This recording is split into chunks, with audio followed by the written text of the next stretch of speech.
Айгөл Әхмәтғалиева. Ак читек.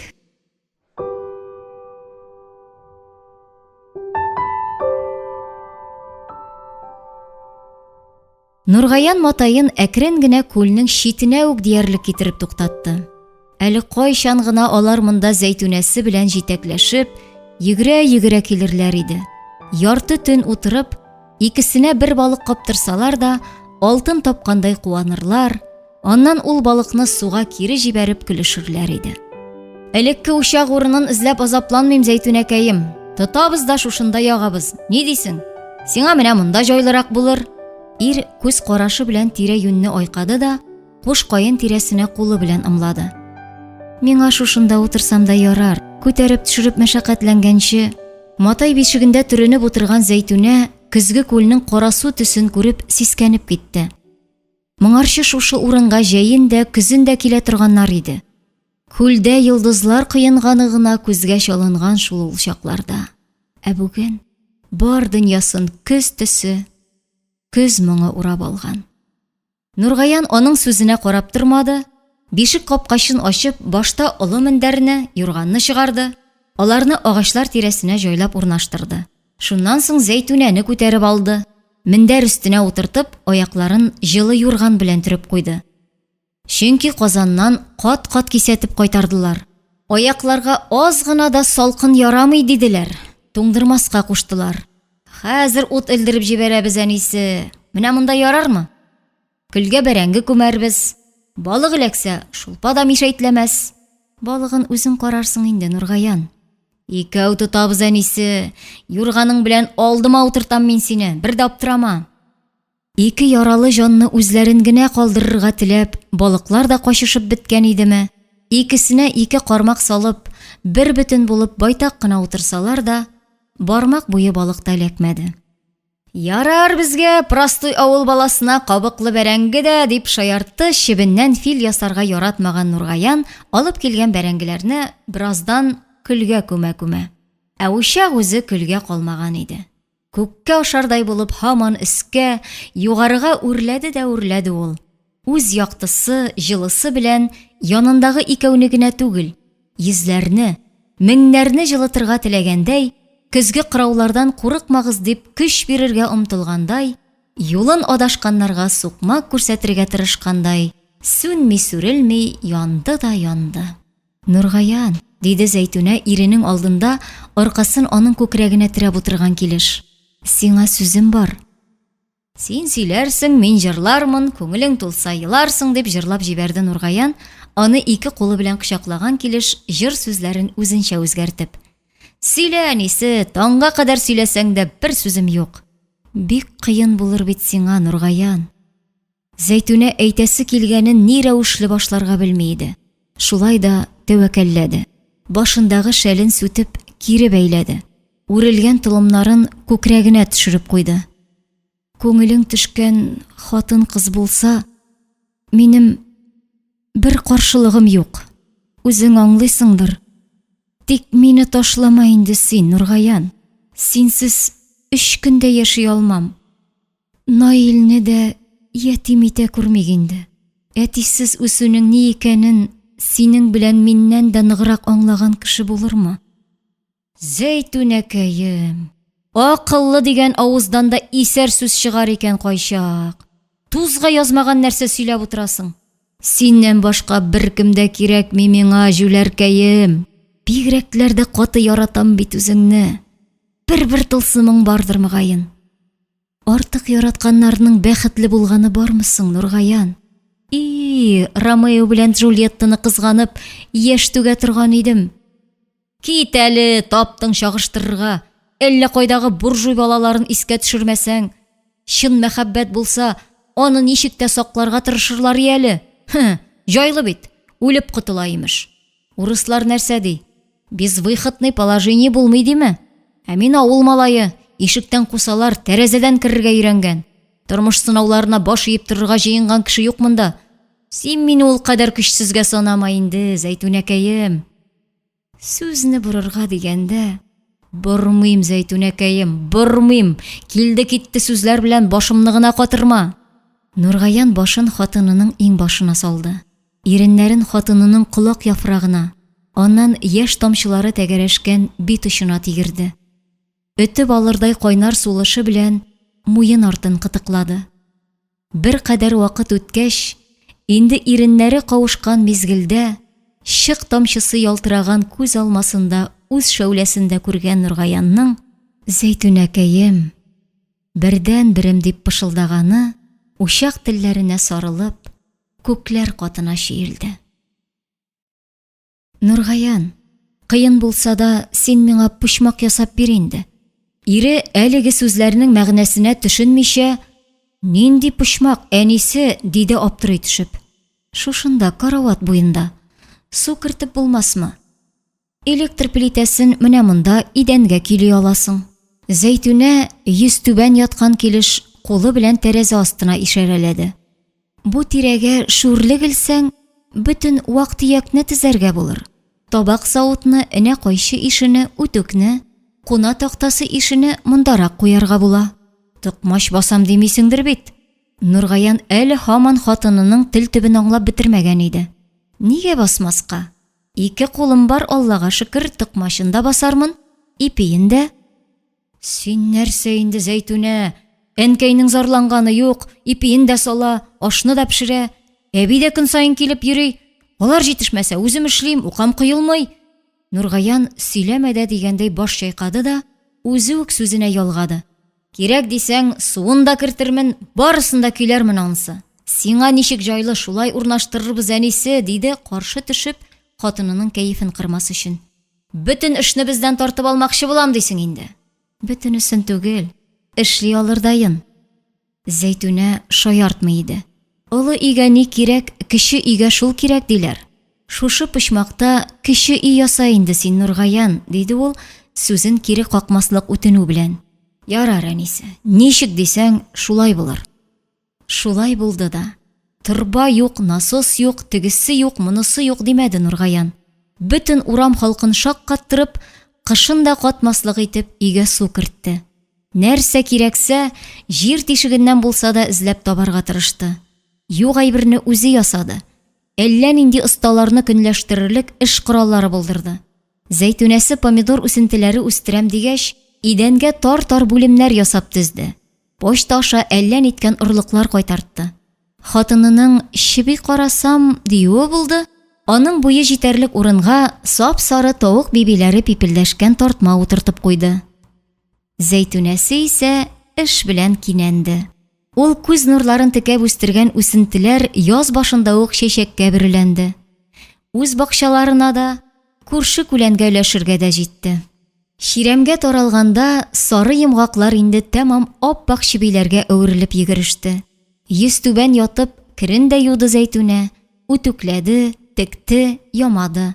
Кайнанасы да, әнисе дә башта үзем дип üzгәләнсәләр дә, әлеге шөгыльләрнең Зәйтүнәгә бер дәва икәнен аңлагач, үзләре үк йөгертеп эш таба башладылар. Килен, синең кулың угата тәмле, кыймак кына тугылап ал әле.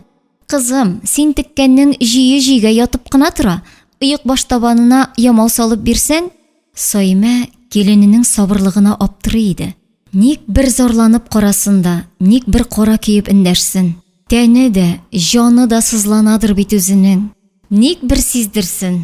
Әнкәй дип üzülеп тора, йөзеннән яктылык китми. Нишлисең? Язмыштан узмыш юк. Һәр берсенең язмышына шулай сынау язылган. Кая да качып кутыла алмыйсың. Бер көн бакчада икәү кайнашканда улына да шулай диде Саймә. Язмышыңа язылган диде. Зәйтүнәне рәнҗетсәң, мәңге бәхиллегем юк, улым. Аны бәхетсез итеп, синең дә бер кайчан бәхетле буласың юк. Язганы белән килешеп яшә, диде катыгы итеп, васият итеп әйткәндәй. Берәүнең дә гомере мәңгелек түгел. Әле җиргә нык басып йөргәндәй күренсә дә, алдагысын уйлап Саймәнең дә йөрәге телгәләнә. Әле авырлыкны барысы да бүлешеп күтәрәләр. Кодагые да көн туса Зәйтүнә янында. Ике карчыкның гомер уфыгы әллә ни еракта шәйләнми. Аннан соң бөтен мәшәкать Нургаяны җилкәсенә генә өелеп кала бит. Аңа да сабырлыклар бирсен Ходай. Булган акылыннан гына аера күрмәсен. Халисәттәйнең дә көн-төн туса теләгән теләге, кызына да, кияүенә дә Аллаһ Тәгалә сабырлыклар бирсен дигән сүзләр иде. Ана кеше өчен бала хәсрәтеннән дә тирәнрәк, бала кайгысыннан да ачрак кайгының булуы мөмкин түгел. Кызын уйлап йөрәге тузды. Шелтәрләнде карт ананың. Ул да түзде. Хәсрәтен йөзенә чыгармыйча, кызына сиздермичә түзде. Таң атса югары очлан бакчалар артлатып кына бу якка чыкты. Зәйтүнәсенең жан ярасын үзенә күчерердәй булып, аның янында булашты. Ике кодагый бер-берсенә терәк булып, онык тәрбияләделәр. Авыру хатынны карадылар. Тәне авыртмасын дип бу якка борып яткырдылар. Мендәргә сөяп утырттылар. Кулына эш киләделәр. Арыгансыңдыр дип йөз түбән яткырдылар. Яшәргә, ничек тә дөнья көтәргә тырыштылар. Һәр көнне эштән кайтуга Нургаянны кайнар аш, улының яңгырауык тавышы, эш яралы жанның якты йөзе каршылый иде. Кичен караңгы төшүгә үз өемдә генә йоклый алам дип Халисәттәй югарышка кайтып китә. Янә бакчалар артлатып кына. Умарта күчедәй гөжләгән уйларын буйсындыра алмыйча, шул уйлардан авырая төшкән башын иеп кенә үзенең тәбәнәк түшәмле 4 тәрәзәле өенә кайтып бара ул.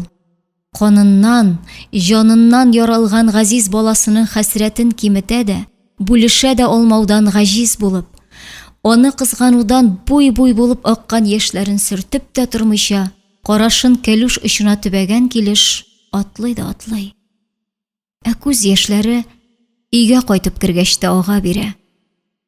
Карт ананың йөрәк сагышы, йөрәк яше үзе гүргә кергәнче, бәлки аннан соң да озата барачак мәңгелек ярасы булып, ага да ага алар. Халисәттәй иртәгесен ул яраны янә күкрәгенә йомарлап, бер кемгә дә күрсәтмичә, янә кызы янына ашыга. Ашыгып яшәмәсәң дә, әллә ни арада уза икән бу гомер. Күз кирфеген кагарга өлгермисең, кояш инде офыкка юл тота. Нургаяннарга килен төшә бүген. Капка төбендә кайнашкан халык сабырсызланып урамны күзәтә. Машиналар кычкырткан тавыш ишетелсә, кемдер юл бүләргә, кемдер конфет җыярга, кемдер фотога төшерергә ашыга. Тәрәзәдән күзен алмаган Зәйтүнә дә көтә. Йөрәге уч төбенә төшеп утырган диярсең. Югыйсә, Рәйләне тәүгә күргәндә үк холык-фигылен чамалап, ошатып, бик якын итеп өлгерделәр. Шулай да ул бу өйгә моңарчы кунак буларак кына килсә, Нургаян абый Зәйтүнә апа дип эндәшсә, бүгеннән аларга килен, улларына хатын, йортка хуҗабикә булып аяк атлый. Авыз тутырып әти-әни дип әйтә алырмы? Өй түрендә көнен дә, төнен дә ятарга мәҗбүр Зәйтүнәдән тиз арада бизеп, Наилне калага алып китү җаен карамасмы? Җавапсыз сораулардан ана кешенең башы тубал булды. Янына керә-чыга йөргәннәрнең нидер сорауы, кызыксынуы бер колагыннан керде, икенчесеннән чыкты. Урамда түгел, шушында, үз урынымда каршы алам киленне дип кистереп әйтүенә борчылып та куйды. Эче пошып 40 тапкыр көзгегә күз салды. Шилтәрле ак яулык астыннан ике калын тулымы, түшләре шигүле зәңгәр су кофтасына салынып төшкән. Кашык очы белән сызгандай туры кашлары да, үз гомерендә бер тапкыр буяу күрмәгән кирпекләре дә, иннек сөртүне белмәгән иреннәре дә, барысы да үз урынында. Улы белән килененә каптырасы бал белән май да түгәрәк патноска куелган. Кашык онытылмаган. Аяк астына дигән киршәндәй ак мендәр үз янына салынган. Бүләккә дигән шафталу төсендәге нәфис яулык кул астында. Һәммәсе дә бар. Әзер кебек инде. Кайталар! Ачык тәрәзә аша башта шул аваз, аннан әллә ничә машинаның бер булып кычкыртканы, җыр музыка агылып керде. Төкле аягың белән, балакаем. Зәйтүнә каядыр соңга калудан курыккандай каударланып шул сүзләрне кабатлады. Бераздан өй ишенә шаулап кергән яшьләр тавышын күмеп, Наилнең «Әни, без кайттык» дигәне, Нургаянның дулкынланыбрак «Әнисе, киленеңне каршы ал» дигәне ишетелде. Бусагада 7 кара костюм шалбар кигән Наил һәм идәнгә тигән оппак күлмәктән күз явын алырлык шибәр яшь Рәйлә пәйда булды. Зәйтүнә каушавыннан сүзен дә онытып, мендәрне үз янына идәнгә куйды.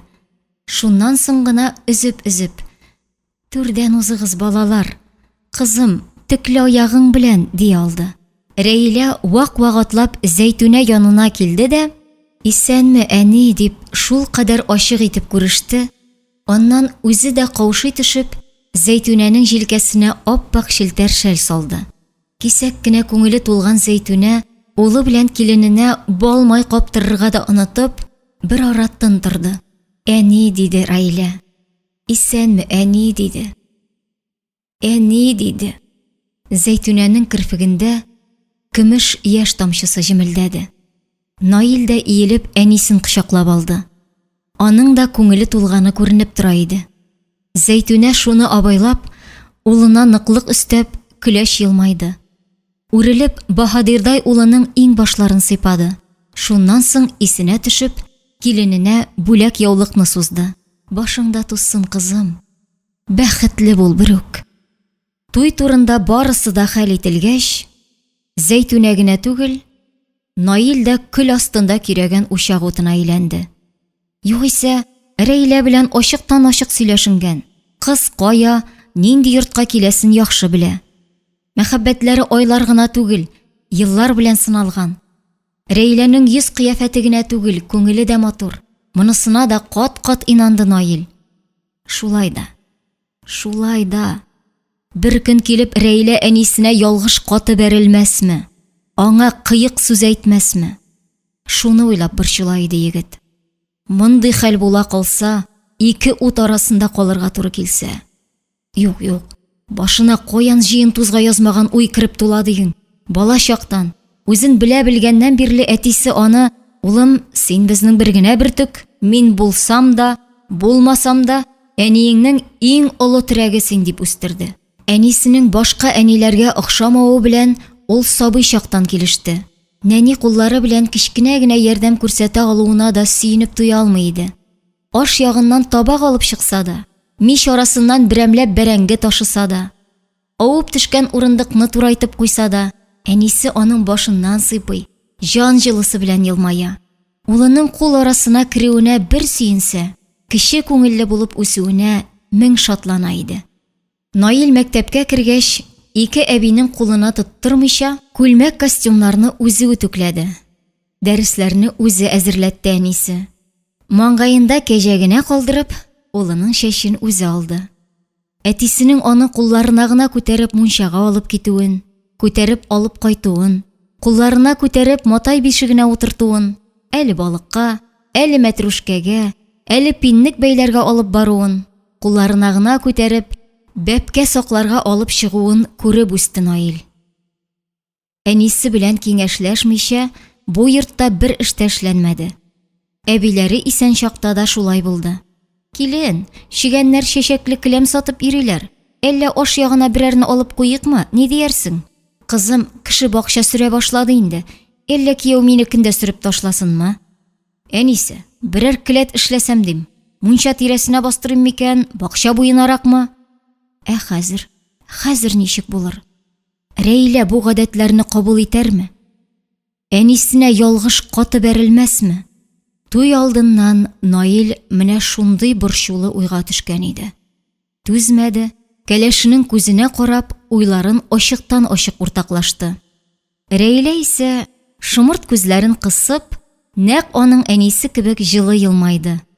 «И, Наил», диде ул егетнең дулкын чәчләренә бармак очы белән кагылып.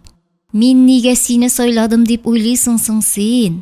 Синең ышанычлы терәк булырыңа ышандым.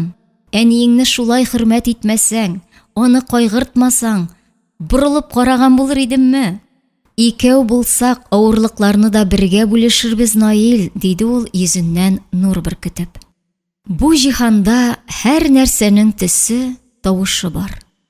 Шуны күрә ишетә белгән кеше бәхетле дә инде. Бәхетнең үзен эзләп әллә кайдагы Каф тавы түбәләренә менү дә кирәкми. Бидрәләнеп аккан болытларга күзләреңне күтәреп кара. Син бәхетле. күрә белүең белән. Ул болытларның кайсын юрганга, кайсын аргамакка, кайсын карлыгачка охшатып соклана белүең белән бәхетле. Күк йөзеннән ишелеп яңгыр яки кар яуганда, бәллүр тамчыларны учыңа алып кара. Син бәхетле. Аллаһ сиңа 2 кул биргән. Яманга үрелмәсен, яхшылык кылсын дип биргән. Шуны аңлый алсаң, син бәхетле. Йөрәгеңнең һәр тибешенә сөенә белсәң, син бәхетле. Үзеңнең кемгәдер бик кадерле булуыңны белсәң, яки тирә-якта синең өчен бик кадерле кешеләр булуына төшенсәң, син бәхетле. Кар астыннан гөрләвекләр җырын ишетсәң, яфраклар лепердәгәндә аларның бер Аллаһка зикр кылып утыруларын аңласаң, син бәхетле. Утлы күмер йотып яшәгән мәлләрдә дә шөкер дип кабатлый алсаң, син бәхетле. Зәйтүнә дә шулай диде. Аллаһга шөкер, япа-ялгыз түгелмен диде. Аллаһга шөкер, 2 кулым бар диде. Аллаһга шөкер, баламның туен күрә алдым диде. Бу көннәргә килеп җитәр кебек тә түгел иде. Элегрәк улымның мәктәпкә киткәнен күрсәм иде дип хыялланды. Укып бетергәнен күрергә язсын иде дип теләде. Туйкайын күрә алсам иде дип өметләнде. Менә бит, Аллаһга шөкер дими ни дисең, барысы да насыйп булды. Гомер булып, инде оныклар сөю бәхетенә дә ирешсә. Әллә соң сүзләрең фәрештәләрнең амин дигән чагына туры килдеме, Нургаян, диде Зәйтүнә, үзен мунчадан күтәреп чыгып, кәнәфи аркасына терәп утырткач, башына чалма итеп ураган сөлгене сүтә-сүтә. Нургаян кече бүлмәдән салкын әйрән алып чыкты. Караватка утырып, банк авызыннан гына тәмләп карады да хатынына сузды. Катыгын күп итеп салдым, син яратканча. Нинди сүзне әйтәсең? Өйләнешкәнче, кич чыккач гел әйтә идең бит. Зәйтүнә шул көннәрне хәтерендә яңартырга теләпме, күзләрен йомды. Кулларымдагына күтәреп йөртер идем дидең. Күтәрәм дә, тә әйтмим, Зәйтүнәкәем. Ул чагында кая ул күтәртү? 4 ел йөрдек. Билеңә кагылсам да кәҗә бәтие кебек читкә сикерә идең бит. Алай ук булмагандыр. Ышана идем бит сиңа, Нургаян.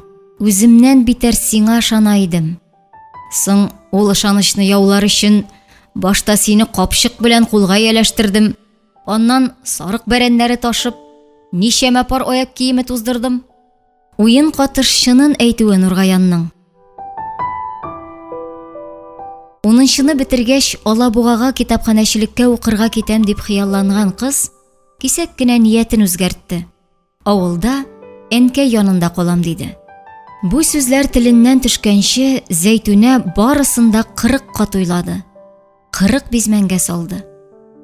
Ничә уйласа да, тәбәнәк түшәмле, 4 тәрәзәле өйдә ялгыз башы торып каласы әнкәсе кызганыч иде.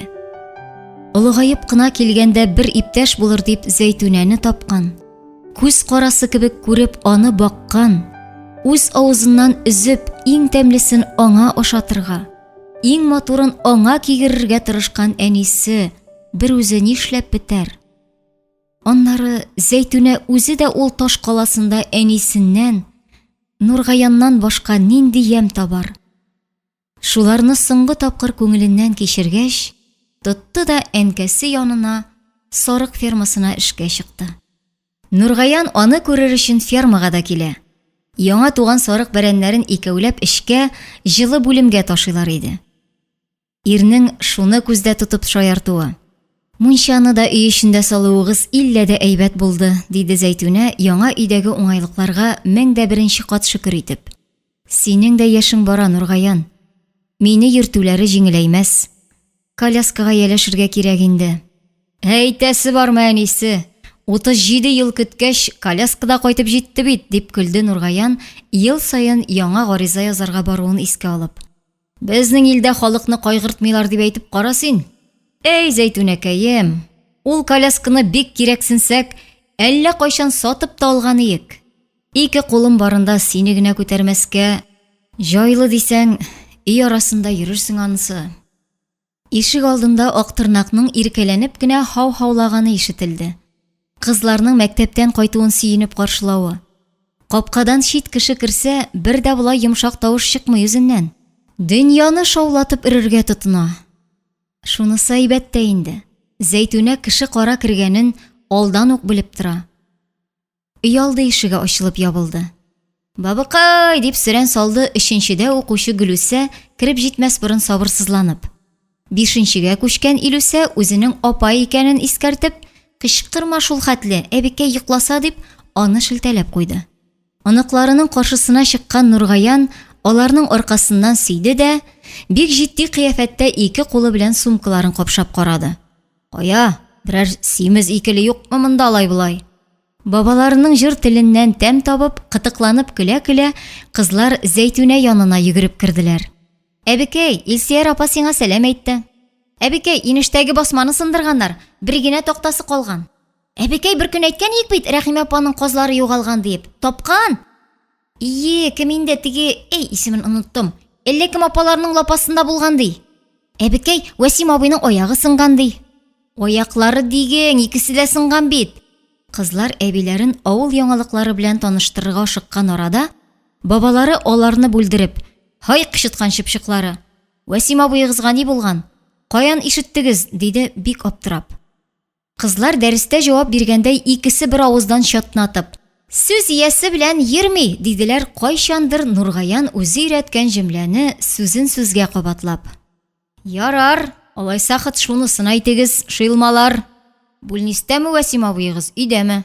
Гөлүсә белән Илүсә бер-берсенә борылып карап тордылар да, авызларын уч белән каплап, пырхылдап көләргә тотындылар. Аякларын юка юрган белән төреп кәнәфидә утырган Зәйтүнә көлемсерәп баш чайкады. Сабыйларның иң рәхәт, уемсыз чаклары шул. «Җәй инде рәтләп әйтегез», диде ул түземлеге төкәнеп. «Аяк сынганга көләләр димени, менәтрәк». «Идәди!» дип сузды Илүсә көлүдән көчкә тыелып. «Нияз әйтә, бабай идәндә ятып йөри ди, бәбәй кебек шуышып. 2 аягына да тигени, нәрсә куйганнар соң инде?» «Гипстыр», диде Нургаян мунча сөлгесен муеныннан алып.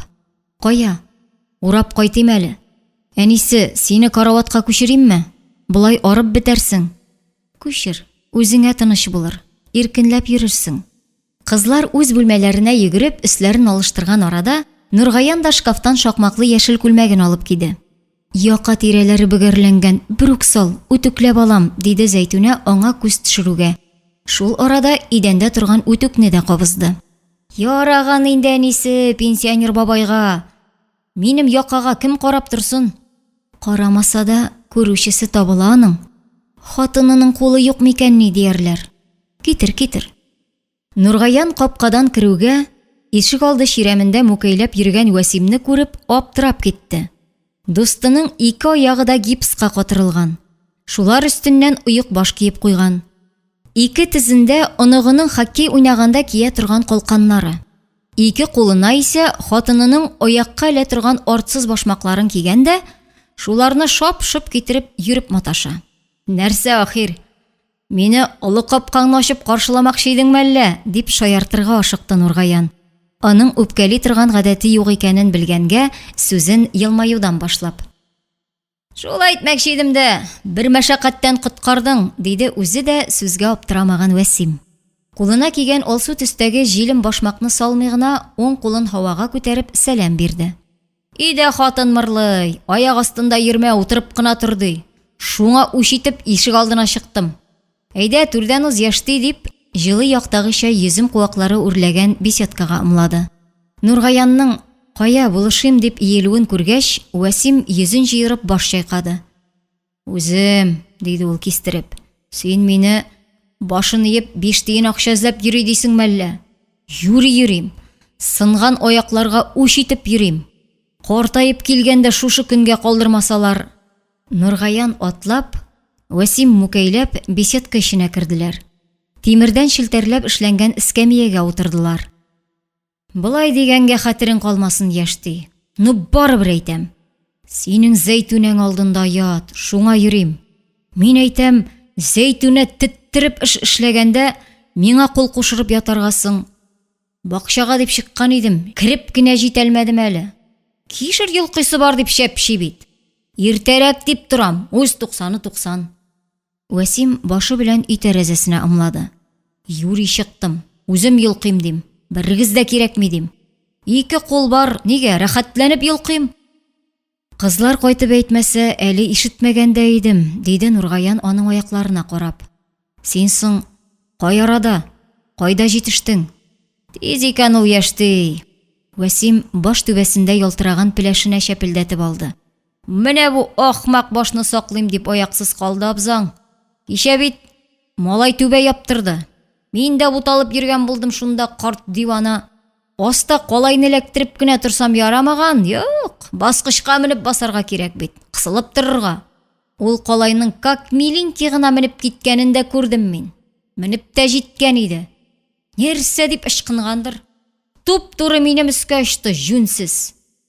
Күз кырыем белән генә шәйләп алдым. Мин нәрсәдер уйлаганчы, баш үзе эшләп өлгерде. Арт белән генә читкә сикердем. Анда таш булган икән. 2 аяк табаны шелпәрәмә килгән. Ну сикермәсәм, муенны гына кисеп үтәсе иде. Кичен район бүлнисенә алып китте малай. Шатырдатып гипска катырып куйдылар. Менә шул. Ничава, 1-2 айдан салып ташлыйм мин аны. Идән юган чиләк мунчаласын тотып, Вәсимнең хатыны Венера күренде. 60 яшьләр тирәсендә булса да, килешми дип тормаган. Миш кадәр гәүдәсенә сыланып ябышкан кара трико, кыскарак кына аксыл футболка киеп куйган. Беседкада Нургаянны күреп, ул да Вәсим шикелле уң кулын күтәреп сәлам бирде. Өйгә кер дигән кеше юкмы, Нургаян? Безнең бабай миннән зарланамы? Кеше күлдереп йөрмә дим. Берәр кулак салса сүземә. Керәсезме, чәй кайнаган? Кысты бида пешергән идем. Зәйтүнә ничек, әйбәт кенәме? Әйбәт кенә әле, Венера, Аллага шөкер, диде Нургаян, җавап көтеп тормыйча сорау арты сорау белән күмәргә яраткан Венераны тын алган мәлендә җайлы гына бүлдереп. Сәлам әйтте. Рәхмәт, рәхмәт, диде Венера. Кулындагы юеш чүпрәкне җилләнә селкеп, койма башына элгәч. Элек кич утырырга бара торган иек, әйеме Нургаян? Сине җырлата торган иек, әйме? Хәзер дә җырлыйсыңмы син? Бетте, малай, кешегә йөрүләр дә бетте. Бу вакытны гел җиткерә торган түгел, сиңа да шулай тоеламы? Вәсим, син минем розовый тапочканы күрмәдеңме? Бая гына баскыч төбендә торган кебек иде. Күрмәдем. Вәсим аның такылдавыннан туеп, җирдә яткан башмакларны эскәмия астынарак күчерде. Хатын өйгә кирип чыгып йөрергә рәт чамалы, белеп торасың. Шәйеңне монда гына чыгар. Баярлар шикелле киерелеп утырыйк әле бер. Безгә хәзер пенсионер бабайларга пашут булырга тиеш. Мәйдә чыгар дияр идем, Нургаян ни, мәчеткә йөргәч. Мәчеткә йөргәнче эчкән диярсең. Аңа ярты халык ышанмый инде. Авылда тракторда эшләп, кешегә утынын, пешәнен ташып, бер рюмка эчмәгән кеше буламы? Нургаян, әллә биргән антың бар идеме соң, Хит безгә генә әйтерең инде, Кара, сиңа чәйне сөтләп ясыйммы, күрәгә салыйммы? Ярарла, эчмәгән чәй түгел. Мәшәкатьләнмә, Венера, диде Нургаян, озаклап утырырга җыенмыйча, хатынның соңгы соравына гына җавап биреп. Тик кунакчыл хуҗалар баш тартырга ирек бирмәделәр. Тиз арада беседкадагы агач өстәлгә сөт өсте, бал, телем-телем киселгән кибет күмәче, кысты бый, чәйнек һәм чынаяклар чыгып утырды. Нургаян, кеше хәлен кеше белми үз башына төшмәсә ди, мәгәр дә дөрес икән, әйме? Венера кирип чыгып йөргән арада да, чәй ясаганда да, үзе өстәл артына килеп утыргач та сүздән туктамады. Бабайны әйтәм, әле аяктан калганына ачуымда бер килмәгәе тәүлек тә булмаган. Аның киеннән тору кайлары. Ятса утырам ди, утырса урамга чыгам ди. Киен киләтә, әйме бабай? Син әйтәбез әле, ничекләр генә сабырлыкларың җитәдер. Әле хатын кыз мыр-мыр килсә дә килешили инде ул. Авырун да карый, дөньясын да көтә. Син бит ират, мырлаганыңны да ишеткән юк. Ничекләр? Кара әле, хатын. Патефоныңны туктат әле. Писүк апчыкмагансың. Вәсим мәгънәле генә әйтеп ияк какты. Ой Алла, яңа йырткан бал куйдым бит инде, писүк ди. Венера жәлт кенә кечкенә савыт белән писүк алып чыкты. Әйтәм бит, иркәләнеп каласы килә, шулаймы бабай? Менә кичә мине тыңласаң, яшь чагың түгел, тегендә монда менеп йөрмә дидемме, дидем. Мине юрикәйләрдә тыңламый бит ул. Малаеңа әйтәсе иде. Кеше куян куа дип, каланча хәтле йорт җиткермәсә, ул 2 катлы йортта куышлы уйнамакчы булалармы, белмим. Вәсимнең малае урамның иң очында 2 катлы таш йорт җиткереп ята иде. Ата кешенең шуны әйтүе. Хәзер кеше ничек тә берсен-берсе уздырырга тырышып ярыша шул. Йорт җиткерсә, күршесенекеннән биегрәк, койма яңартса, бүтәннекеннән чәчәклерәк, чуклырак, машина алса, тегенекеннән затлырак, кыйбатлырак булсын. Синең малай акыллы булды, диде Вәсим Наилне күздә тотып. Курчак өе кебек итеп эшләдегез дә куйдыгыз. 3-4 ел элек Нургаяннар да яңа йорт җиткереп керделәр. Күршеләрнеке кебек 2 катлы итеп күтәрмәсәләр дә, зур, иркен итеп эшләделәр.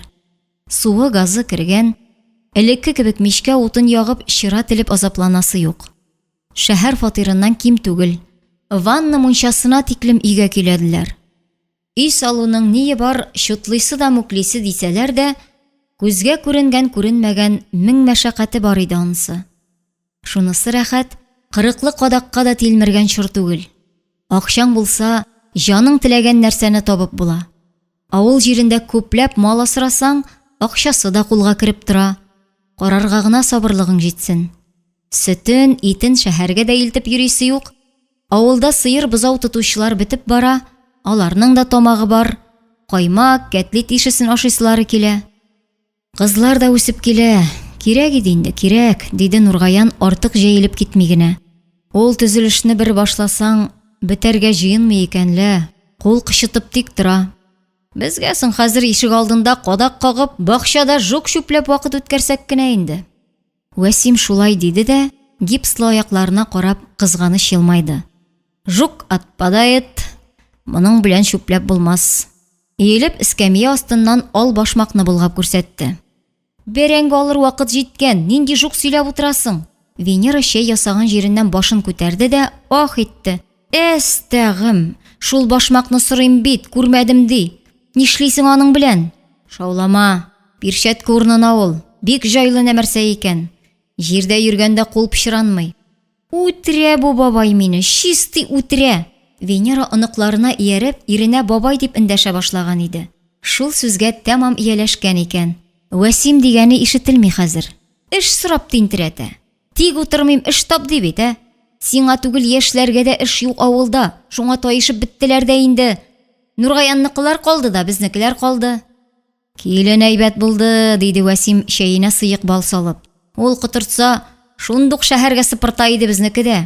Зәйтүнә дә Наил өйләнгәнче гел шулай дип борчылган иде. Килен шәһәргә алып китеп бармасмы дип өтәләнде. Сезнең Рәйләгел үзегезнең сыңар бит. Каяннар тапкан аны Наил. Венера күмәч телеменә мул итеп сөт өсте, аннан бал ягып, тәмләп чәй ичкән җиреннән сөйләшергә дә җай таба иде. Ул эшкә дисеңме, ул сабырлыккамы? Кит, үзегезнең кыз булса да булай ук охшамас иде. Әле бер көн кибеттән икәү бергә кайттык. Мине беләсең бит, телем тик торырга яратмый. Бик авыр түгелме дип сораштырдым инде. Бәй, тормыш булгач төрле чак була бит, гаепмени? Ир белән хатын арасында да табак савыт шалтырамый тормый. Андый чакта кашта җыерыла, телдә катып китә. Шулай дигәнем, елмайды гына Рәйлә. Венера апа, бөтен курыкканым авызымнан әнкәйне рәнҗетерлек сүз генә тәгәрәп төшә күрмәсен дим, ди үзе балакаем. Әйтәм бит, геләннәр үзегез, бөтенегез бер камырдан сез. Нургаян, нигә ул кыстыбыйны санап кына ашап утырасың? Кыстый торган гадәт юк, алга куелган ашап бетереш. Чәшкеңне этмә, чәй ясыйм. Нургаянның амин тотып, әппәр иттем Венера, барысы да бик тәмле. Алланың рәхмәте яусын дип битен сыпыруы булды.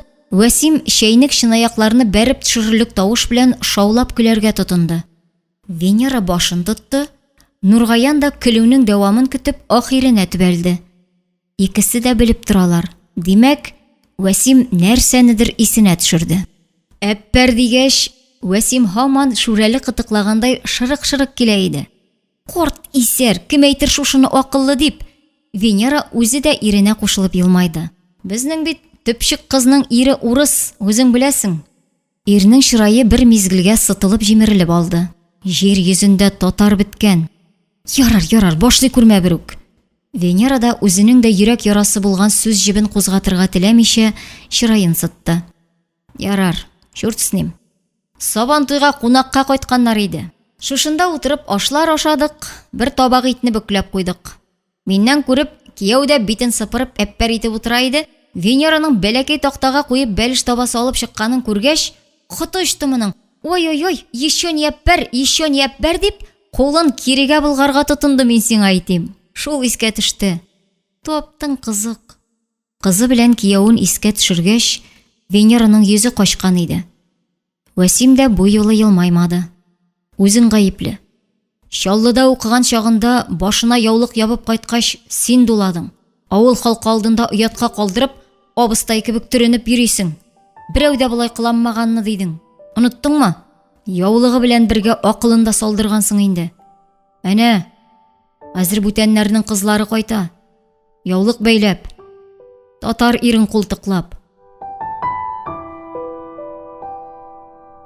Нургаян Вәсимне кыстап та үзе белән мәчеткә йөртә алмады моңарчы. Соңгы араларда кызын кияүгә биргәннән соң башына бер уй төштеме, ниндидер хикмәт белән җомга намазында күренгәли башлады шулайда. Венерасы аңа да баштарак өнәмичәрәк карады. Тора-бара әллә кул селтәде, әллә килеште. Аны моны әйткәне юк бугай. Ир белән хатын ике чабата бер кием инде ул. Вәсим белән Венера да карап торганда, икесе бөтенләй ике төрле кебек тоелсалар да, төбенә тоз кыеп төпшенә башласаң, бердәй холыкка киләсең дә юлагасың. Әллә каярада гына дөбердәтеп тавышланып та алалар, шаулатып көләргә дә тотыналар. Менә әле дә әйткәләшергә әзер мизгелдә капка төбеннән аппак биек машинаның түбәсе күренеп китүгә, бөтенләй башка сүзгә күчүләрен сизми дә калдылар. Рәхимәт тәйнекеләр тагын яңа машина алган икән бит. Синең тракторың шаклы бар, Нургаян, әйтмәсәм дә булмады, диде Венера, муены кайрылганчы урам якка борылып. Каян акча җиткерәләр диген? Машина арты машина алыштыралар. Нәрсәсенә исләре китәдер? Барысын да белеп торасың үзең, Венера. Нургаян кайтырга ниятләп урыныннан кузгалырга итте. Кеше тикшерергә дисәң, моңа куш инде. Үзен белми. Шул машинага алданып, миңа кияүгә чыкканында сизми дә калды бит ул, дип көлде Вәсим. Нургаянның ашыкканын сизмичә, иркенләп яңа сүз башлады. Әле ул чакны колхоз машинасына утырмаган идем бит. Бу күрше авылда бүлнистә эшләп йөри. Бер көнне әйтеп ташладым бит, шимбә көнне эштән каршыларга машина белән киләм, юл чатына чыгып тор дидем. Безнең әткәйнең зәпәрәе бар иде. Син дә хәтерлисең микән, яшти? Нургаян кыймылдарга, аны бүлдерергә кыенсынды. Башына киеп өлгергән кепкасын салып, кулына тотты. Хәтерләмәскә, әтәш кикериге шикелле кып-кызыл зәпәрәйне. Шуның белән килергә исәп. Ну, әткәйгә әйтеп булмый бит, кызлар янына барам, машинаңны бир әле дип. Мине беләсең, күп уйлап торырга яратмыйм. Чаллыдан абый кайткан, юл чатында көтеп тора диделәр. Шуны алырга киттем дидем дә, ачкычны эләктереп гаражга чаптым. Инде кузгалдым гына дигәндә, ишекне ачып, әткәй дә менде дә утырды. Мин дә барам ди, малай. Киттек инде икәүләп. Юл чатында нинди абый булсын? Анда тиклем кайтса, нәрсә дип безне көтеп торсын? Ә Венера түтәң тора. Түшләрен киергән, мин сиңа әйтим, тәтәй күлмәкләрен киеп куйган. Ышту, син машиналы егетләр кемгә тәтегән әле ул чакта? Теле булмаса, корга күтәреп китәр иде шушыны. Венера чынаякларын җыя-җыя урыныннан торды. Нургаянга да 40 сөйләгәнсеңдер инде бу әкиятеңне. Башын катырма. Ни эшләп әкият булсын? Әткәй белән барып алу хакмы? Хак. Утырып кайттыңмы? Кайттың. Шул кайтудан берегеп тә калдың инде, гөнаһ шомлыгына. Вәсим, хәл беләм дә кайтам дип кергән идем. Хәтер җәелеп утырдым. Китим әле мин. Син давай тизрәк терел. Бу таш бәтинкеләрне ыргытып, йөгереп йөрергә язсын. Нургаян аягына уктырып басты. Дустына кул биреп саубуллашты да, рәхмәт әйтеп, капкага юнәлде. Йөгерә башлагач, Венера әйтмешли, кич утырырга килерсез әле. Яшь чакларны искә төшереп, җырлашып утырырбыз, Алла бирса. Барабыз, Нургаян, бабайны гына якка бастырыйк та. Нургаян урам буйлап үзләренә юнәлде. Көн кичкә ушып килә иде. Ник бер кеше заты күренсен? Каңгылдашып йөргән казлар да күзгә чалынмый. Бала чага турында әйтеп тә торасы юк. Авылда бармак белән санарлык кына инде. Булганы да өйдә я компьютерга, я телефонга берегеп утырадыр. Hey, элексің, бу урам гөрләп тора иде бит. Халык бәрәңге сабагы чаба башлаганчы, бер ара эштән арыныбрак тора иде. Капка төбендә эскәмия булып күршеләр гәп сата иде. Арканны иң башына салган бала чага көтү кайтканчы дип, су буена бәйләнгән бузауларын алып кайтырга чаба иде. Бер төркеме каз үрдәкләр юллап әйләнгәли иде. Хәзер исә үле тынлык. Нургаян авыз эченнән генә җыр көйләп атлады. Атлаган уңайга үз алдына көлемсерәп, Вәсим белән Венераны исенә төшерде. Алар авылның йөзләгән, меңләгән гаиләләре кебек тыйнак бер ихласлык белән үз көйләренә яшәп яталар. Алар да шул йөзләр, меңнәр кебек үк авылның күзе, колагы, җанының бер өлеше. Авыл җанының гына түгел, гомер буе шушы туфракта гомер сөргәч, җирнең дә бер өлеше шикелле. Сулар һава, эчәр су ничек кирәк булса, аларга җир дә шулай кирәк. Сәбәп булса да, булмаса да, ишек алды чирәменнән көнгә 40 кат урап керү кирәк. Әнә бит, Вәсимне кара инде. Сабый бала шикелле тезендә шуышып булса да, җирдә йөрергә тырыша. Бер дә болын шикелле өйләрнең зал ягында келәм өстендә мүкәйләми. Җаны алгысынып, чирәмгә чыккан. Авыл кешесенең табынган бәхете дә үзе кебек үк гади, самими. Аяк терәп йөрер җир булсын аңа. Җанга тынычлык иңдерә торган тымызык җилләр исеп үтсен.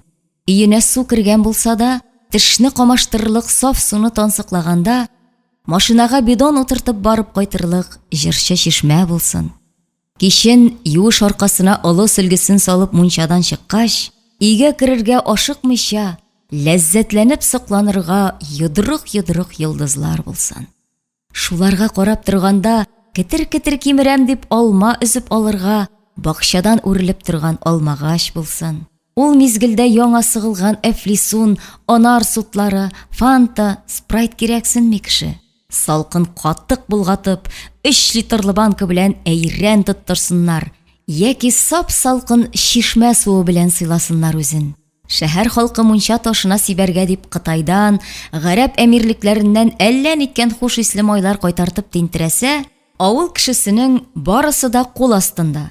Кычытканын, әремен, мәтрүшкәсен, кырбетнеген, ромашкасын, кандала үләнен төнәткән кайнар суны ташка чажылдатып сибеп җибәрә. Кыйммәтле хушбуйларың бер якта торсын. Язга кергәндә шәһәрнең ыбыр-чыбыры кул чатыр тотарга йөренеп яңгырдан зарланса, авыл кешесе күккә карап яңгыр көтә. Яусын, чәчүләр башланганчы җиркәйләр туенып йомшарып калсын дип тели ул.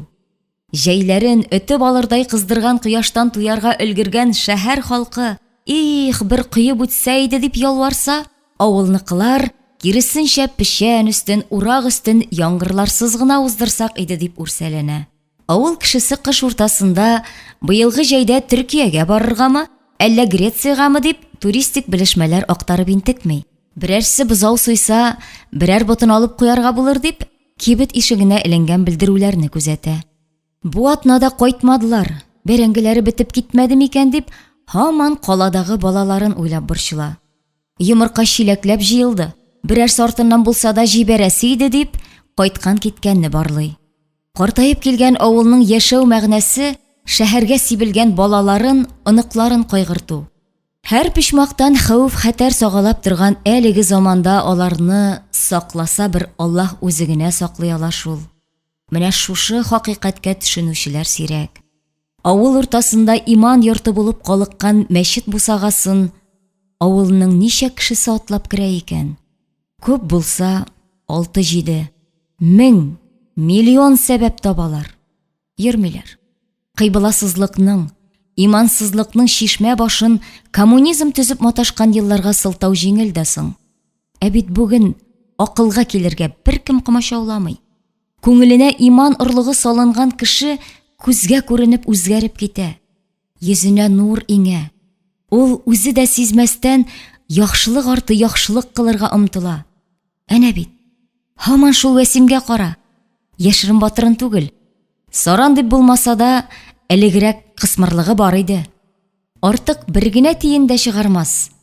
Кесәсендәгене санап кына торыр.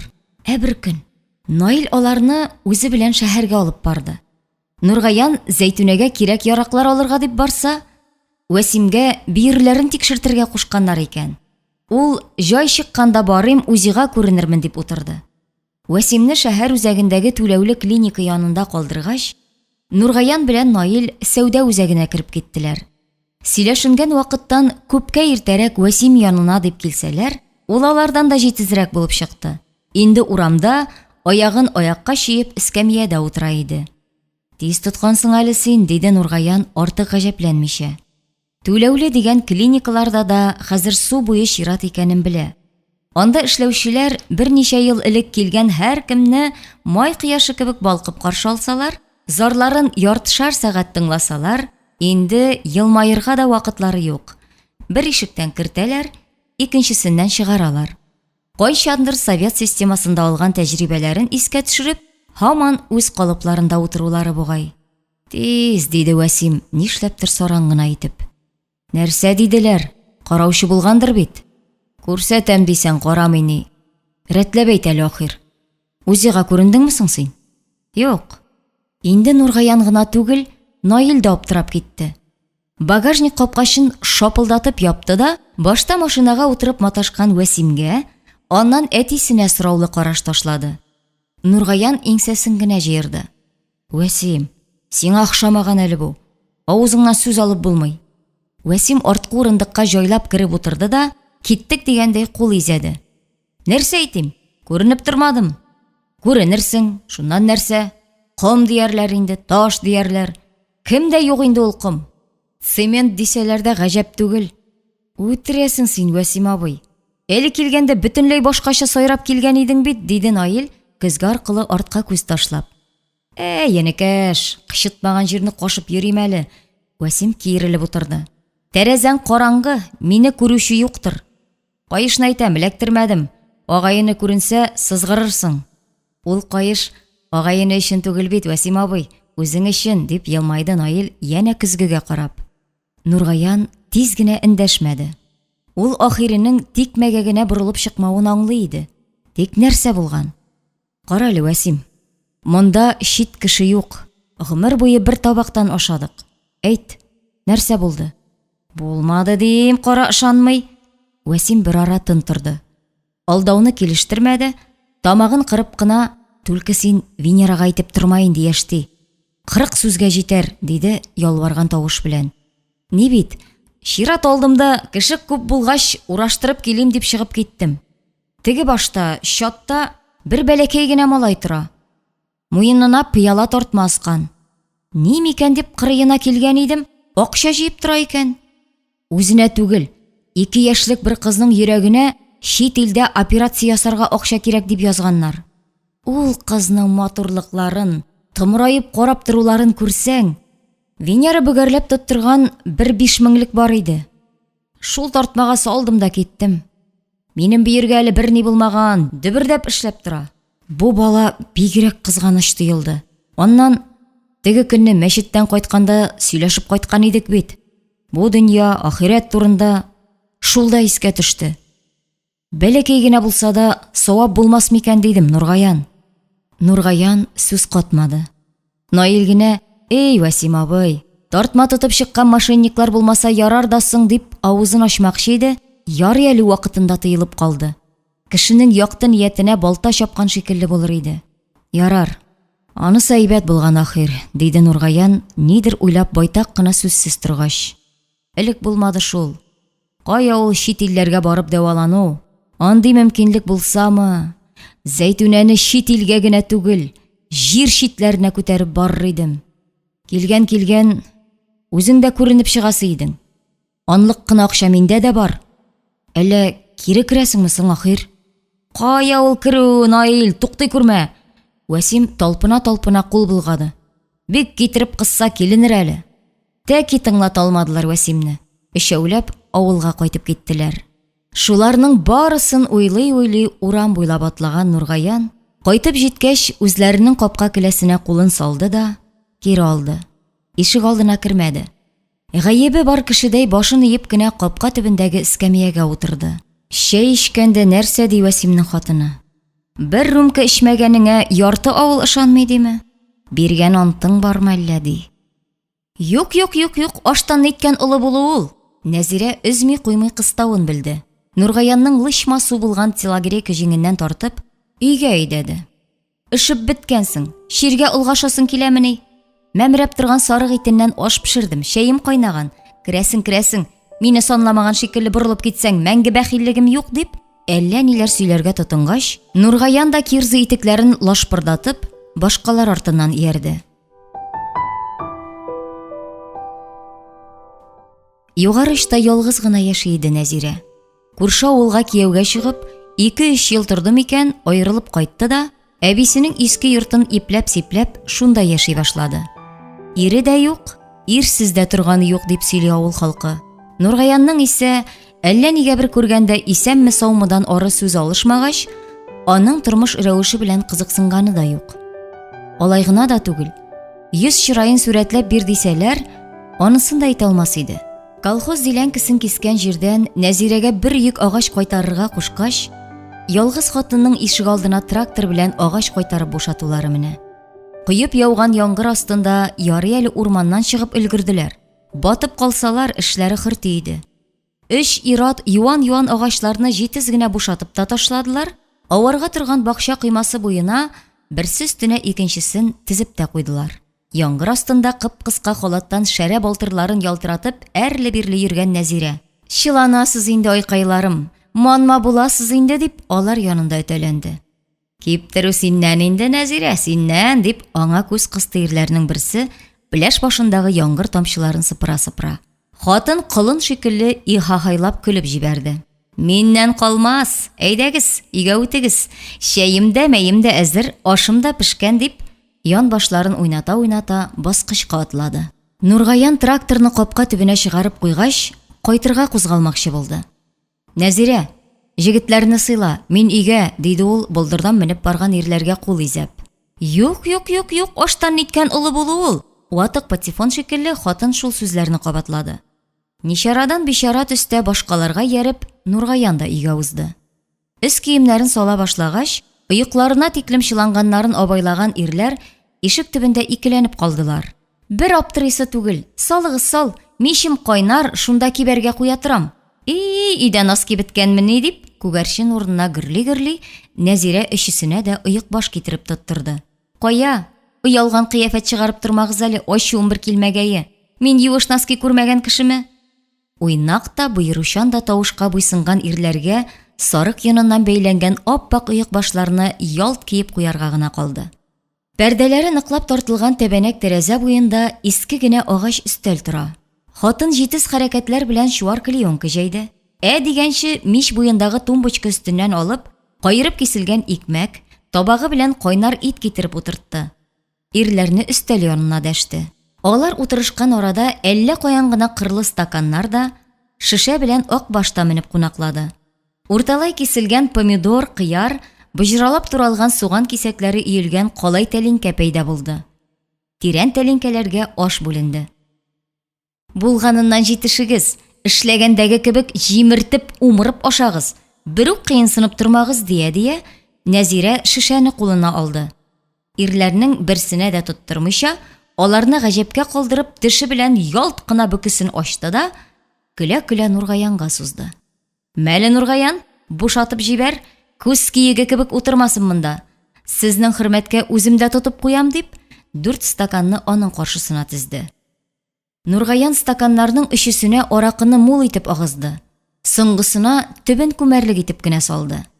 "Мине ул хәтле бетереп ташлама инде, Нургаян" дип авызын турсайтты Нәзирә. "Тигезләп сал, жәлләмә." "Сиңа дигәне түгелле, үземә ул. Шул җитә." Нургаянның сүзеннән хатын үзе дә, ирләр дә түшәмне җимерерлек итеп көлеп алдылар. "Суфыйланып утырмач әле, дөбердәтеп сал." Нәзирә шулай диде дә, шишәне күтәреп үзе аракы койды. Ашамый эчкәнгәме, әллә гадәтләнмәгәнгәме? Нургаянның башына бик тиз китте. Булгаткалап кайнар ашны бер-ике генә кабып карады да, кашыгын читкә куйды. Зәйтүнәсенең җептәй өй токмашын яраткан Нургаянга бармак юанлыгы кибет макароны салынган аш тәмле генә булса да, тамагыннан үтмәстәй тоелды. Ә менә аракы үтте. Башта икеләнеп торса да, үз-үзенә ачуы килгән ир салынган аракыны каплап кына куйды. Ә нигә эчмәскә? Ул кемнән ким? Көн озын эшләде. Аруы хак. Күптәннән булай тугарылмавы да хак. Ул да ират. Әнә, башкалар бер дә баш ватып җәфаланмый. Нәзирәне мактый-мактый, итен дә кисәкләп-кисәкләп кабып кына йоталар. Аракысына да чырай сытып тормыйлар. Нургаян монда алар кебек тамыр җәйеп утырырга җыенмый. Тагын пиштик кенә уз итсә, аз гына. Йөрәк ярсуларын басарлык кына. Утыра торгач, тәненә гаҗәеп рәхәтлек, җылылык таралды. Бая гына юан күренгән токмачлардан эчкәргәндәй булды. Ир бер тәлинкә ашны төбенә кадәр ашап бетерде. Нидер сөйләштеләр, ул да нәрсәдер әйтеп мыгырданды. Күз алдындагы 4 почмаклы өстәл дә түгәрәкләнгәндәй тоелды.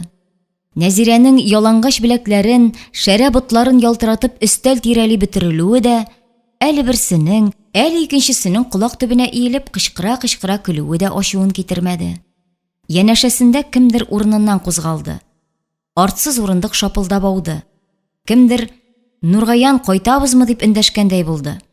Хәзер дип телен көчкә әйләндерде Нургаян, татлы йокысыннан аерыла алмыйча, урындык аркасына башын салып. Шап-шып ишек ябылды. Күз алдында кемдер әйләнгәләде. Менә ул кемдер дигәне аның янына ук килеп басты бугай. Сары май кебек йомшак куллары белән ирнең җилкәсен, муенын иркәләде. Нургаян, кил әле, менә монда күчеп ят әле. Ниндидер ымсындыргыч тавышка һәм кайнар кулларга буйсынып, Нургаян аягына күтәрелде. Аларга ярып, иске шкаф янындагы сиртмәле караватка ауды. Иеп куелган мендәрләр ирнең башына ишелеп төште. Колак төбендә Нәзирәнең яна пешә нидер пышылдаганы ишетелде. Кулларын җитез-җитез йөртеп, ирнең күлмәк сәдәфләренә, бил тирәсенә үрелгәне сизелде. Менә ул Нургаянның сул кулын алып, үзенең шәрә күкрәгенә терәде. Сабырсызланып, йылан күк бөтерелә, шуыша башлады. Ирнең бөтен гәүдәсенә рәхәт чимердәү йөгерде. Һәр күзәнәгенә кайнар кан килеп тулды. Ул кайда, кем белән икәнен дә онытып, әлеге дәртле биюгә кушылырга теләде. Ярым ачык иреннәре дә дәрткә тулышып үзенә иш эзләде. Шул мәлдә инде идән белән түшәм бер булып әйләнергә әзер мизгелдә йөзенә Нәзирәдән яңа эчелгән аракы, суган, сарымсак исе килеп бәрелде дә, күңеле булгануга түзә алмыйча, ир кинәт күзен ачты. Авызын тотып, идәнгә иелергә генә өлгерде. Минутында айнып китте ул. Эчкән аракысы чыгып беттеме? Әллә кайда икәнен аңышудан акылына килдеме? Ашыга-ашыга ишек төбендәге телогрейкасына үрелде. Нәзирә халатының өске тимәләрен эләктерергә ашыкмыйча аңа сарылды. Тукта инде, Нургаян. Иртә бит әле, китмә дип пышылдады, күпне вәгъдә иткән һәм күпне көткән күзләрен майландырып. Курыкма, бөтенләйгә алып калырга җыенмыйм. Ял ит бераз, миңа да ял булыр. Ир аның кулларын җилкәсеннән ачу белән сыпырып төшерде. Кайтырга кирәк. Зәйтүнә борчыладыр. Зәйтүнә? Нәзирә ямсыз итеп көлеп куйды. Гарип хатының янына кайтып, ни кырмак буласың? Син өйдә булсаң да ята инде ул. Өйдә булмасаң да. Ирнең күзләрендә яшен уты киселеп үтте. Тимер кебек куллары хатынның беләзеген авырттырып кысты да, йөзенә чабып җибәрергә әзер булып һавага күтәрелде. Кире төште. Суҡты дип уйла. Нәзирә кызарынды, бүртенде дә, селтәнеп үзе Нургаянның яңагына сугып җибәрде. Ир аны туктатмады. Уңлы-суллы яңаклаган шәйгә хатын йыларга, шыңшырга тотынды. Бар, улак, пешмәгән, җебегән, бүкән. Ирмен дигән ир булсаң, анда гына хатын имеш. Нургаян артыннан ишек күк күкрәгән тавыш чыгарып ябылды. Тракторын кабызып, үзләренә кайтырга чыкканда яңгыр туктаган, тәмам караңгы төшкән, һәр йортта ут алынган иде. Кайтып җиткәнче Нургаян үзен битәрләүдән туктамады. Вәт дивана мине, вәт дивана. Йылан авызына шушылай барып керәләрдер шул. Әткәйне дә шул рәвешлегенә әверткәннәрдер әле. Их, мин, дивана дигән, дивана. Зәйтүнәнең күзенә ничекләр карар идем. Их, аңгыра шалкан. Ишек алдына караган тәрәзәдә Зәйтүнәнең томрайып торган күз карашы чагылып үтте. Булай да үзен мең гаепле хис итеп төз атларга тырышкан Нургаян шул караштан тигез җирдә абынып, чайкалып куйды. Наил йоклаган, әнисе исә мич арасында кайнаша иде. Улына пышылдап кына «Озакладың бүген» дип эндәшкәне ишетелде. Нургаян песи адымнары белән басып, Зәйтүнәсе янына үтте. Бусагадан атлауга «Әнисе, мин исерек, браз, ачуланма», диде. Мәктәп баласыдай оялчан йөз белән пышылдап кына. «Беләм», диде ястыкка терәлгән Зәйтүнә, иренең аягындагы ап-ак оек башларга күз төшереп. «Әнкәй сөенгәндер». «Тсс, күрмәде». Нургаян бармагын ирененә терәде. Лап итеп диванга барып утырды. «Түлке син ни? Ачуланма, әнисе. Вәсим сыйлады. Утырып алды хәзрәк». «Вәсим?» Хатыны ни өчендер көлемсерәде. Син ят, Нургаян. Әнкәй күзенә күренеп йөрмә. Арыган диярмен. Ят. Ярар, әнисе, ярар». Нургаян мең рәхмәтле күзләре белән хатынына яратып карады. «Бабагыз озаклады әле». Зәйтүнә башын күтәреп тәрәзәгә борылды. «Эскәмиядә утыра бит ул», диде Гөлүсә, җитен чәчләрен җилпердәтеп урам якка карап алды да. «Әбекәй, безнең бабакай кызык инде ул, име?» Кызчык нидер искә төшереп шелтерәп көләргә тотынды. «Бакчада да җырлап йөри ул, капка төбендә дә. Минем дә җырлыйсы килә дә, мин ялам. Кеше ишетсә, әллә ничек?» Зәйтүнә үрелеп оныгының аркасыннан сөеп алды. Гөлүсәнең кулында кысып тоткан телефонына колакчыннарына ымлады. «Буларны киеп, бүтәннәр җырын тыңлаганчы, үзең җырла. Бабаңа охшагансың, моңың бар, бер дә ялма». Гөлүсә иреннәрен мәзәк итеп бирештерде. Бер урында басып тора алмыйча, аяк очларында бөтерелеп алды. Шул арада ялт кына Зәйтүнәнең муеныннан кочып үтәргә дә өлгерде. «Әбекәй, син бит бүген шәңгә пешерергә өйрәтәм дигән идең. Оныттың бит», диде курчакныкы кебек төймә күзләрен зур ачып. «Эй, сабырсызкай, онытмадым. Әнкәң келәткә яңа алынган бәрәңге куйдым дигән иде. Шуны алып кер, бәпкәем. Өчәүләп тиз генә әрчеп атарбыз. Апаң камыр басар. Теге көнне кыймак камырында ул булгатты. Монысын мин басып карыйм». «Әбекәй, шулай диярсең инде, яме?» Кызчык кулларын күкрәк турысына куеп кылана-кылана ялваргандай кыяфәт чыгарды. «Эй, бәрәңгене алып кермим-лә. Ишек алдында гына чиз тартып керәбез. Түлке, әбекәй, камырны апама бастырма, ну, пожалуйста. Минем дә өйрәнәсем килә». «Ярар, бәпкәем, ярар. Икегезгә дә эш табылыр». Зәйтүнә күбәләк кебек бөтерелә чыгып йөгергән оныгы артыннан елмаеп кул изәде. «Бәхетләре булсын берүк. Аллага шөкер. Икесе дә тәүфиклы булып үсеп киләләр. Кыз бала инде. Аларга ын бир, камыр бир, тегесен пешерергә өйрәт, монысын». Хәер, өйрәткәнне генә дә көтеп тормыйлар. Телефонны гына кабызалар да интернеттан әллә ниләр табып пешереп тә куялар. Кем кемнән күбрәк өйрәнәдер әле. Зәйтүнә терсәкләренә таянып, янә тәрәзәгә борылды. Нургаянның көтү каршыларга дип утыруы микән? Олай дисәң, иртәрәктер әле. Тәрәзә ачык, сыер сарык тавышы ишетелгән кебек түгел. Уйланып утыра микән? Бу йортка Рәйлә килгәнче 20 ел буе сыер сауды бит Нургаяны. 20 ел. Иртә таңнан сыерны савып көтүгә затты. Эштән кайтып керүгә, малларны карап тагын сыер саварга ашыкты. Зарланам дисә, тел тибрәтер мәлләре күп. Һай, күп иде дә соң. Зарланмады. Шушы гомер эчендә их дигәне дә булмады ирнең. Аны әйтмешли, кел җырлады микән? Елар чакларда да йөрәк сагышларын җыр белән басты микән? Күрче, Әле дә эскәмиядә җырлап утыра түгелмесең? Зәйтүнә ястыгыннан калкына төште. Иренең күкрәк тавышы белән үз алдына моңлануы тәрәзә пәрдәләренә сарыла-сарыла өй эченә үтеп керде. Алтын алка сына диләр, сынмый да, бөгелми дә. Сиңа булган мәхәббәтем сүнми дә, сүрелми дә.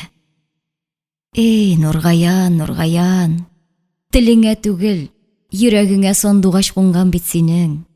Шулай булмаса сүрелмәгән мәхәббәтеңне раслап, 37 ел буе кулларыңда күтәреп йөртер идеңме? Нишәләр әйтте Зәйтүнә. Барасы килгән җиреңә бар, миңа гына карап ятма диде. Клубка концерт спектакль килсә дә, бар, күреп кайт дип үгетләде. Мәҗлесләргә чакырганда да шул ук сүзләрне әйтте. Нургаянның гына үз сүзе сүз булды. Юк диде. Аның ише җиргә барсаң парлап бар инде ул. Юк икән, ялгыз каз шикелле күз киеге булып йөрмә диде. Бармады. Зәйтүнә урынга калган көннән башлап, бер генә тапкырда сәхнәгә менеп, кеше алдында җырламады. Элек ничек хыяллана иде үзе. Мин җырлармын, ә син әнисе ак читекләреңне киеп, күбәләк кебек бетерелә-бетерелә биерсең диде.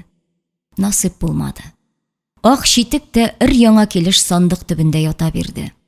Аларны киеп, Нургаян теләгәнчә тыпыр-тыпыр биергә дә, кирт-кирт басып, чишмәгә барырга да насыйп булмады Зәйтүнәгә.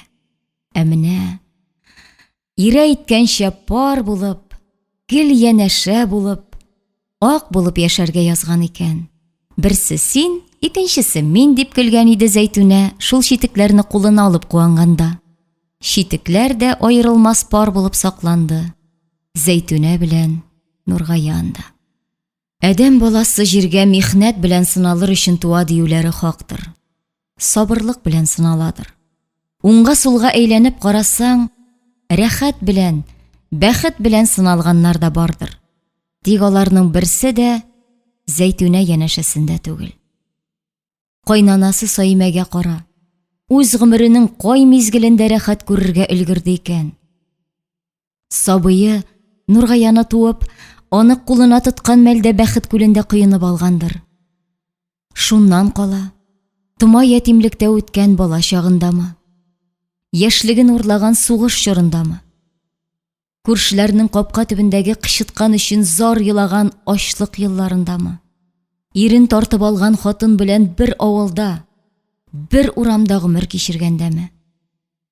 Әти дип әйтергә тилмергән, әтиле килеш ятим үскән улының күзләрендәге әрнүне күргәндәме? Килен рәхәте күрермен дип хыялланган картлык көнендә авыру килененә үзе таянышка әйләнгәндәме?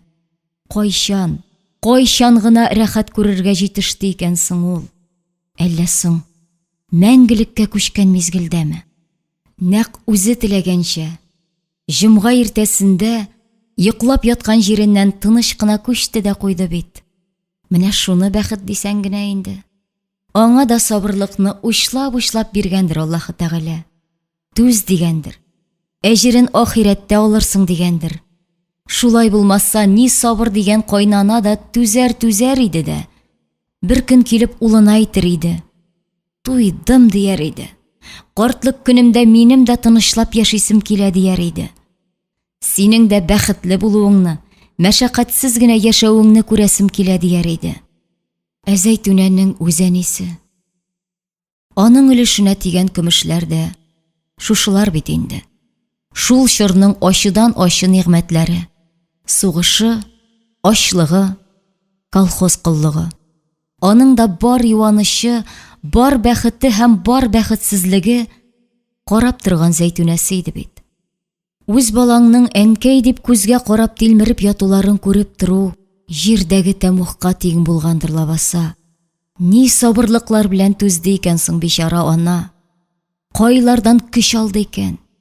Берәр бөртек күз яшен күрсәтсә, берәрсенә барып зарын түксә, берәрсен гаепләсә, берәрсенә дәгъва белдерсә, күңеле мөлдерәмә тулы мәлләрдә камзул кесәсенә салган дисбесен чыгарыр иде дә, иреннәрен кыймылдатыр-кыймылдатмас кына зикр кылып утырыр иде.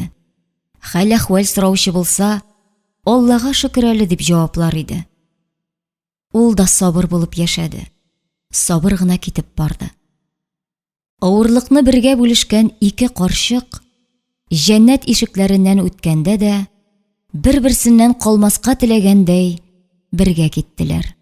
Әнкәсенең йөзенә яулык япкан Нургаян ишек алдына чыкканда, Халисәттәйнең комган күтәреп койма буйлап килеп барышы иде. Әлеге хәбәрне ишеткән карчык, хәзер кияү кирип җитәм дип калса да, бусаганы үз аягы белән атлап кермәде. Эзләп чыкканда ул комганын җиргә куйган, үзе баскычка утырган да, ял итәргә генә теләгәндәй, яны белән сөялеп, күзләрен йомган иде. Нургаян белән Зәйтүнә ничек түзделәр икән? Ике әнкәйне бер көнне мәңгелеккә озатуны ничекләр күтәрделәр икән? 1001 кабат Аллага шөкер дими, тагын ни дисең? Бирде бит. Сабырлыгын да, түземлеген дә бирде. Йөрәк кыл уртала ярылыр, яки капылт кына туктап калыр мизгелләрдә дә яшәү көче бирде. Минем хәлне дошманыма да күрсәтмәсен. Бу сүзләрне Зәйтүнә күңеленнән генә дә, кычкырып та ничә әйткәндер. 37 ел. Я Раббым, бу аякларны да чыклы үләннән ялан аяк йөгереп йөрсен. Балаларны каршылыйм дип капка ачарга йөгерсен. Җиргә басып йөрсен дип яралткансыңдыр да соң. Юклык белән сыным әле дип, үзең үк сынау җибәргәнсеңдер. Күтәрә алырдайын. Ярты гәүдә белән булса да тырышып-тырмашып яшәле. Яшәү көчен югалтма. Син бу дөньяга яшәр өчен килдең дигәнсеңдер. Янында Нургаяны булмаса, сабыр канатлары гына түгел, яшәү теләге дә әллә кайчан кайырылып, сынып, изелеп беткән иде. Ул булды. Бүгенгәчә Зәйтүнәкәем дип дәшәрлек мәхәббәте булды. Җан җылысы булды. Төшеләнмәде. Әмма бигрәкләр дә каты яраттым шул үзеңне дигән сүзләрне кабатлаудан туктамады. Нургаян, сүз бирсәң, үтәми калмадың шул. Нургаянның мәчеткә юл тотуы иде. Әбәткә бикләнгәнче дип почтага да сугыласы итте. Килеп керде дә аптырап калды. Компьютер каршында утырган Мәрзия борынын тарта-тарта мышык-мышык елый. Өстәлдә яткан телефоннан бер җырчының «Дәшмәгез, дәшмәгез» дип өзгәләнгәне ишетелә. Берәрсе кыйнадым әллә, Мәрзия, суган суы түгәсең дип шаяртырга итте Нургаян, ни әйтергә белмәгәч уенга бурып. Мәрзия тутырган тавык кебек гәүдәсен көчкә кыймылдатып урыныннан торды. Тәрәзә төбендәге сумкасыннан кулъяулык чыгарып, күзен борынын сөртте. Стенага эленгән көзгегә карап, сарык йоны кебек бөдрәләткән кыска сары чәчләрен рәтләгәндәй итте. Шуннан соң гына Нургаянга борылды. Жәлке бит! Хатын иягы белән әле дә булса җыр яңгыраткан телефонга ымлады. Телефоның ватылдымы дисәм? Нургаян аптырап җилкәсен җыерды. Җырчыны әйтәм, йөрәгем урталай ярыла дип җырлый бит, бичаракаем. Бәй син дә 40 укыгансыңдыр инде, Нургаян абый. Иң күп гәзит синдә. Бөтен җиргә яздылар. Ире белән аерылышкан бит җаныкаем. Телевизордан да күрсәттеләр. Күскәйләр генә тигәндер, башкача булмас. Мәрзия тагын күз төпләрен сөрткәләде. Шушы җырын тыңлыйм да елыйм. Бигрәкләр дә кызганам үзен. Йөрәгем ярылады бит, ярылады. Шул гынамы? Нургаян көлемсерәп куйды. Нәрсә шул гынамы? Мәрзиянең күзләре шар булып түгәрәкләнде. Башка бер кайгыңда юкмы дим? Нургаян утка газга түләргә дигән кагазларны кесәсенә кире салып, ишеккә борылды. Намазга соңга калам бугай. Ярар, без пенсияга чыккач йөрербез инде. Вәгазь тыңларга да вакыт булыр. Әле берсенә бер җитешә торган түгел. Мәрзия авыр сулап телефоныннан яңа җыр кушты. Нургаян урамга чыккач кәләпүшен салып, ни икәнен дә аңламастан кулында әйләндерде. Бик диккать белән эчке ягына текәлеп торды. Гүя башы уйсыз буп-буш калган иде. Шушы сәйер халәттән арына алмыйча 2-3 адым атлады да, мәчетнең бөтенләй бүтән якта икәнен абайлап, кире борылды. Шунда гына исенә килде. Нишләде бу дөнья? Нишләде? Ризыкка да, малга да туеп сикергән халык кайсы якка? Кайчан? Кем артыннан салулап китте? Кара инде бу Мәрзияне.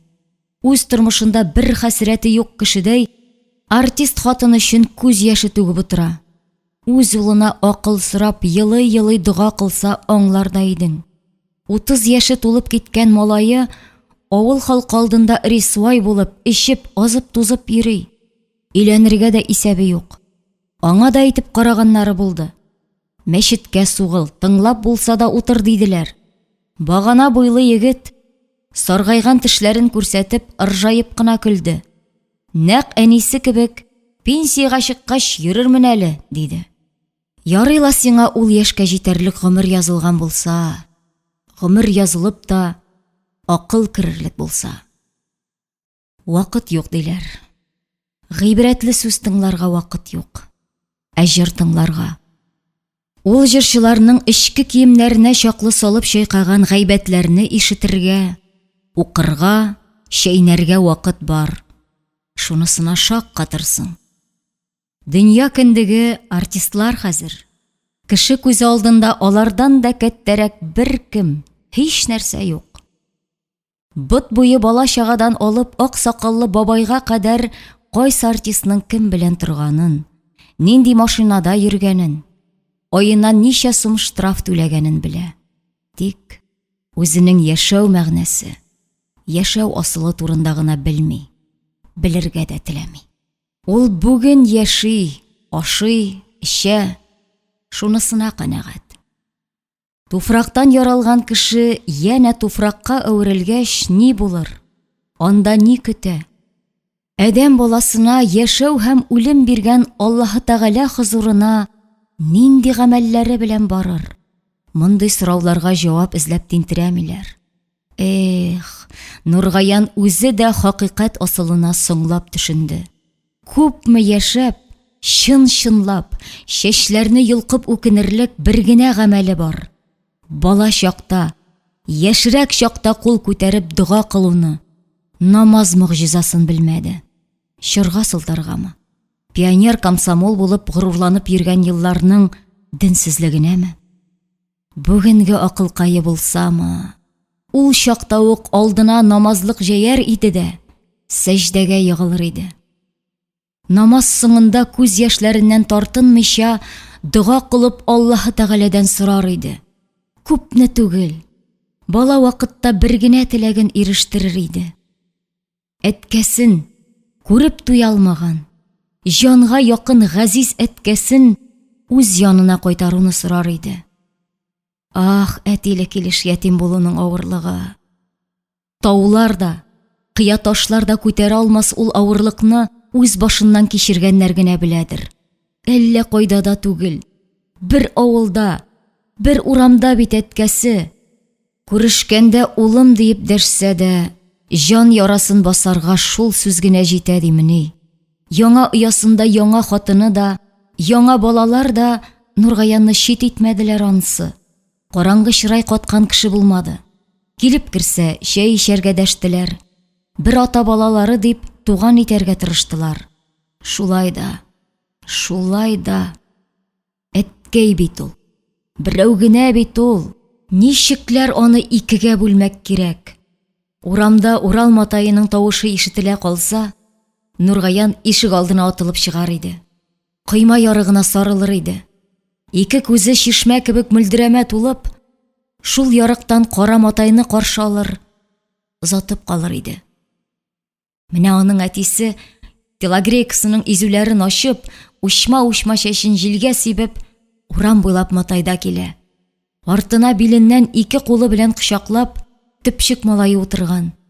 Тешсез авызын йырып, иң бәхетле кеше кыяфәтендә елмаеп бара.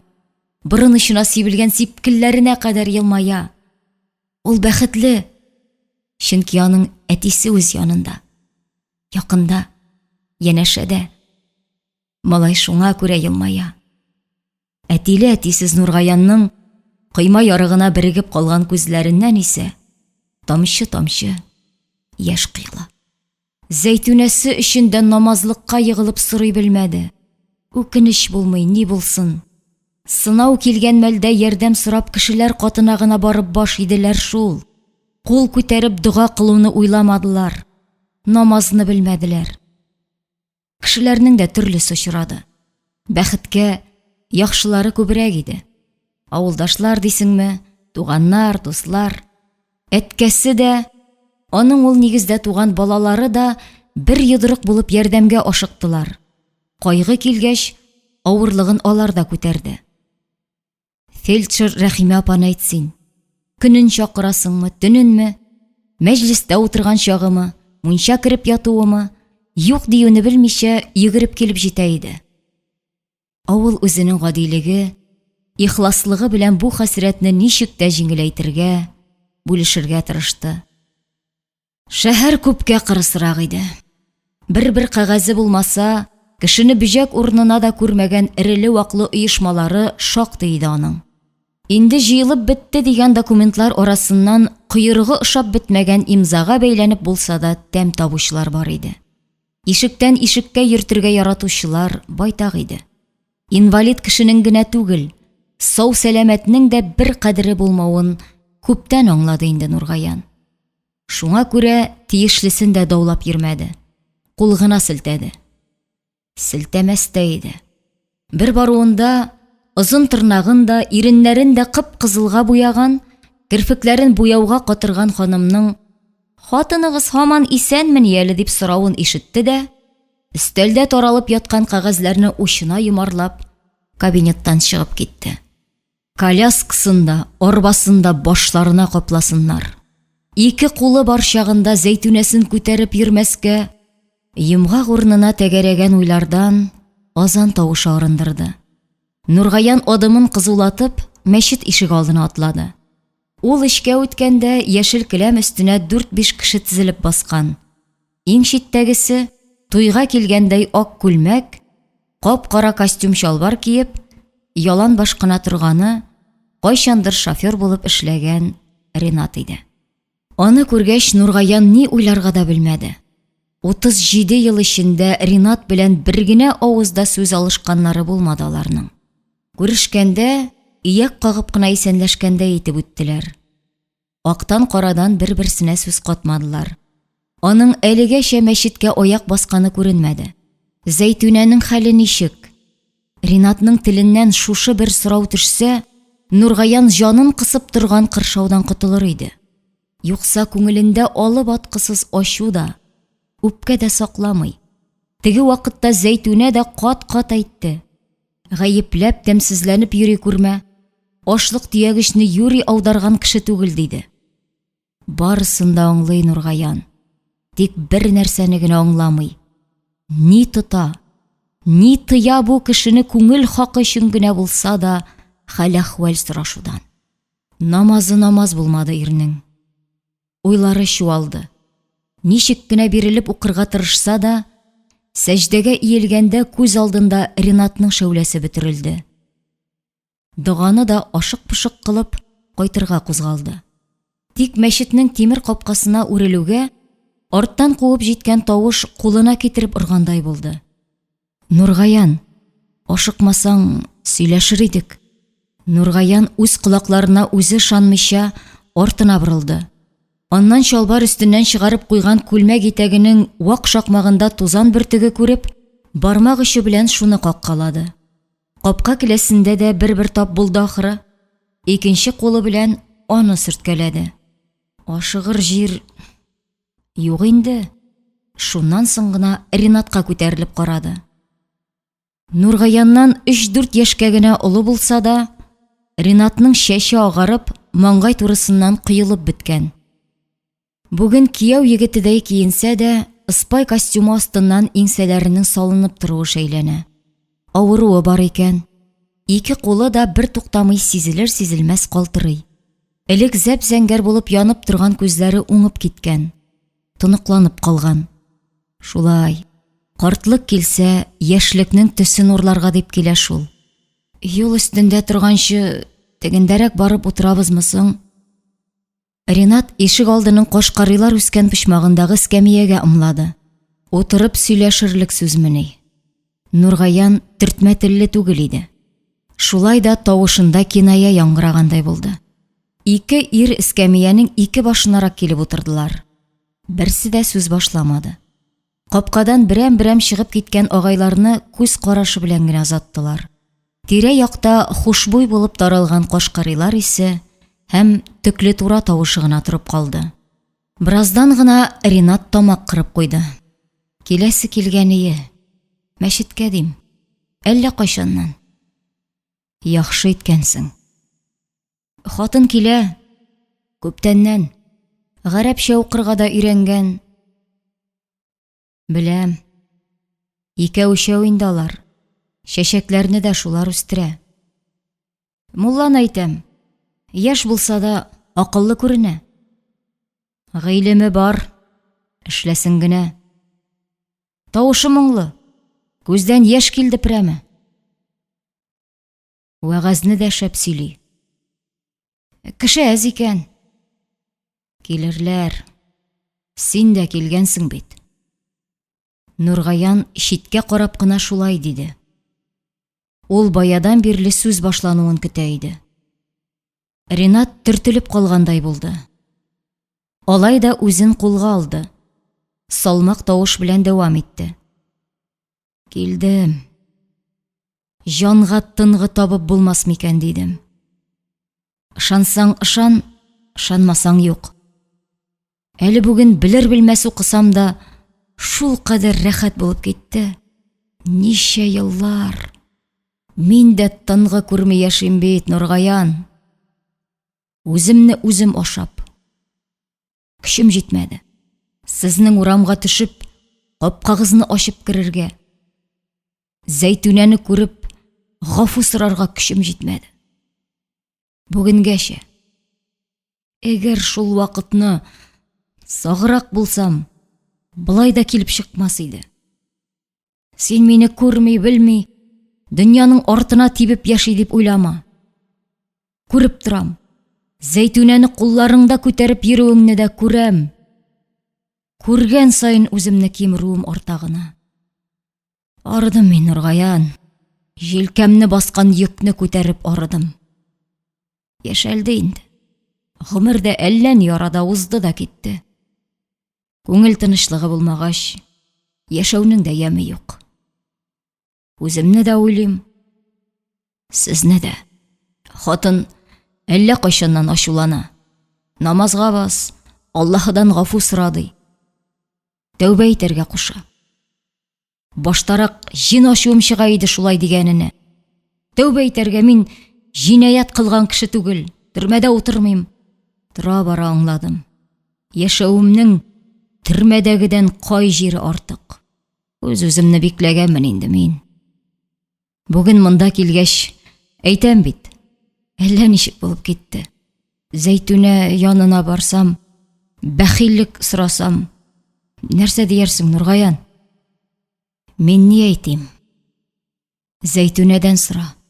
Килгән кешене куып чыгарганы юк. Шулай дисеңме? Ринатның тавышы сизелерлек җанланды. Алайса, кичкә таба. Сездән урап китәм. Зәйтүнәне күрәм. Каршысына утырып сүзләремне әйтәм, яме? Алла буйырса диген, Ринат. Юк, киләм булгач киләм инде. Син каршы килмәгәч, кич әбизәтелне киләм. Алла буйырса диген. Кичкә кадәр кем белән нәрсә буласын Аллаһ Тәгалә генә белә. Ринат каударланып урыныннан торды. Киләм, Алла буйырса. Киләм. Көзге кояш димәссең, хайран юмарт елмаеп маташа иде. Хәзер язы язга, җәе җәйгә охшамаган. Кешеләрне генә түгел, табигатьне дә аңламассың. Яз ашыгып килә, җәй ашыгып китә. Барысы да каядыр ашыгалар, кабаланалар. Яшәп калырга ашыгумы бу? Бит баксаң, никадәр генә кабатланма, яки никадәр генә салмак кыланма, һәр сукмакның ахыры бер нокта, бер шик. Ул шикнең теге ягында башланмаган шиксезлек. Ниткән көн булды соң бу? Дулкын-дулкын булып, әллә нинди уйлар шигә буйлап бәреләләр дә сугылалар. Нургаян үзенең эленке салынкы гына атлавын абайлап, гәүдәсен турайтты. Адымын тизләтте. Элеккенә ул 50-60 яшькә җиткән агайлар инде авыл аксакалы, яшисен яшәгән карт бабай булып тоела иде. Аларга башын иеп, бүкрәеп, аяк сөйрәп атласа да килешәдер шикелле иде. Үзеңә килеп кагылгач, 60-ында да, 65-ендә дә картайган кебек түгел икәнле. Күңел һаман яшь. Шулай дип уйлагач, күңеле күтәрелеп китте. Аякларына җитезлек инде. Баш иеп атларга соң, күр дөньясы нинди матур. Күктән ник бер болыт кисәге күренсен, шалтаяз, зәп-зәңгәр гөмбәз. Әле үләннәр дә көзгә бирешергә җыенмый, ям-яшел булып утыралар. Матур дөнья, матур. Хәтта бик ямсыз дигән җиреннән дә матурлык табарга була. Күңел күзеңне генә ачып кара. Зарланырга, уфтанырга, таулар кебек бөгелергә, шал имәннәр кебек шартлап сынарга ашыкмагына. Яшәргә килгәнсең икән, яшә. Чөнки шулай кирәк. Яшәргә, ничек тә яшәргә кирәк. Үз урамнарына борылам дигәндә, тыкрык буйлап судан кайтып килгән кыз баланы күреп, Нургаян барган җиреннән туктап калды. Кызның иң башында киянтә чиләк, өстендә күкрәкчә дә киндеген күрсәтеп торган кыска ыштан, аякларында ак читек иде. Нургаян берничә адым атлады. Күзләрен шилт-милт китереп, шул читеккә төбәлде. Читек үк түгел. Әллә ниткән хикмәтле, тишекле, чүпрәк дисәң чүпрәккә охшамаган, оек дисәң оек булмаган киң балтырлы ак итек икән. Киянтәле кыз аңа сәерсенүле карап, ашыгып кына узып китте. Нургаян исә борылып бер күз салды да, чалымнарыннан Вәсимнең шәһәрдән кайткан оныгы икәнен искәреп, үзеннән ераклаша барган читекләргә янә текәлеп карады. Бу балакай үзенең никадәр бәхетле икәнен дә абайламый бит. Бәхетнең ни икәне хакында уйланганы да юктыр. Шишмә чагылышында да, көзгедә дә үзенең яшьлеген генә күргән чагы. Зәйтүнәнең ак читекләре исә өр-яңа килеш сандык төбендә саклана. Пар булып, бүгенгәчә ак булып. Нәк аларның хисләре кебек. Сынаулардан кир дә, тузан да кунмаган мәхәббәтләре кебек.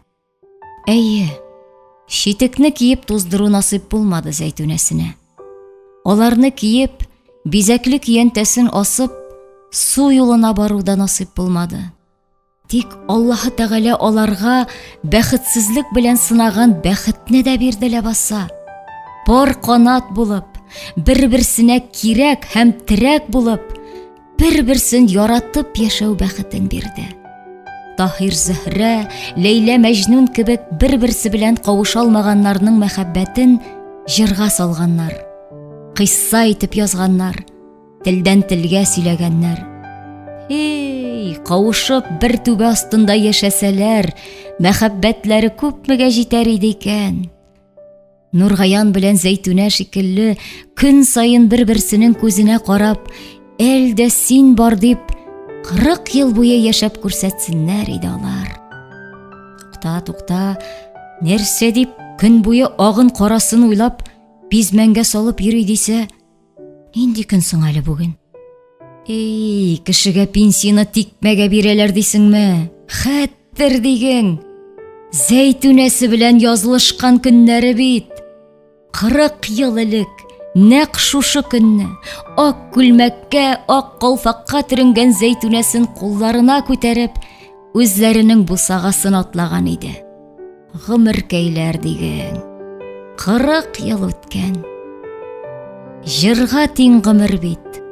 Сагышлы, моңлы, үзәк өзгеч булса да, җырга тиң. Әлдә син бар әле бәхетемә, әлдә син бар әле дөньяда. Нургаян учына бәхет кошы кунгандай канатланып, теленә килеп сарылган җыр сүзләрен кили-кили, Зәйтүнәсе янына ашыкты.